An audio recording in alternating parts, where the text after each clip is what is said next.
Étudions désormais le signe de 8x moins 40 selon les valeurs de x. Alors, je vais regarder par exemple, quand a-t-on 8x moins 40 strictement supérieur à 0?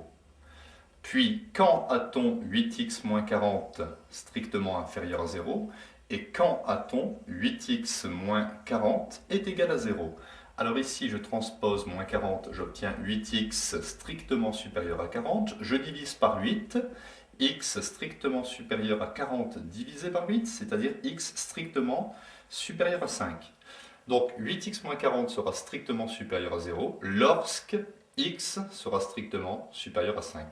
Ici, je transpose moins 40, j'obtiens 8x inférieur à plus 40, je divise par 8, x inférieur à 40 sur 8, ce qui me donne x strictement inférieur à 5.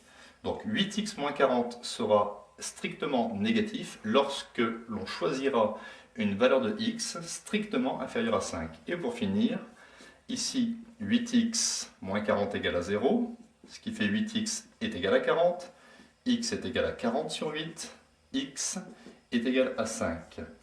Donc, nous avons trouvé le signe de 8x moins 40 selon les valeurs de x. Mais on va préférer, plutôt que de faire ici deux inéquations et une équation, on va préférer rassembler les résultats dans un tableau de signes.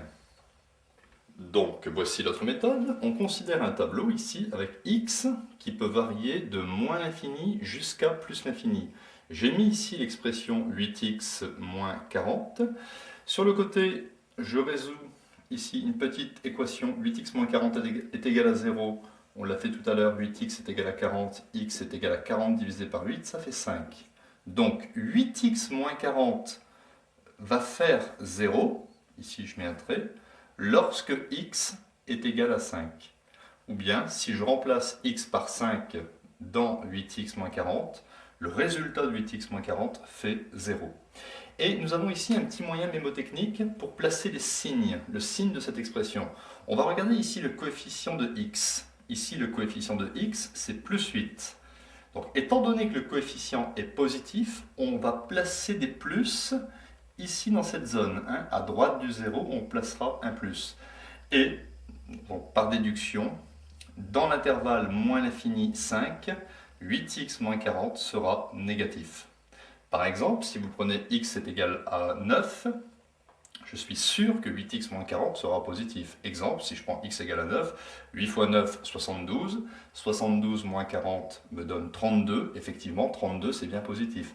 Si je prends une valeur de x inférieure à 5, par exemple 3, je suis sûr que cette expression sera négative. Exemple, 8 fois 3, 24. 24 moins 40 me donne moins 16, donc c'est bien négatif.